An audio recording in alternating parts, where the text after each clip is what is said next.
Pizza delivery boy नाले में जा गिरा।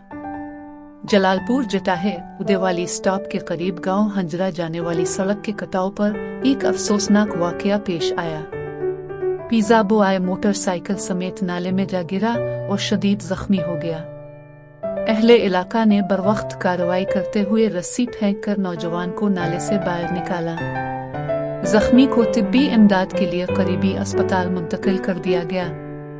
मकामी अफराद ने जिले इंतजामिया की मुबैना गफलत और लापरवाही के खिलाफ शदीद एहतजाज किया और मुतालबा किया कि सड़क के कटाव को फौरी तौर पर भरकर हादसात की रोकथाम की जाए। मशरिक न्यूज़, जलालपुर जटाहे।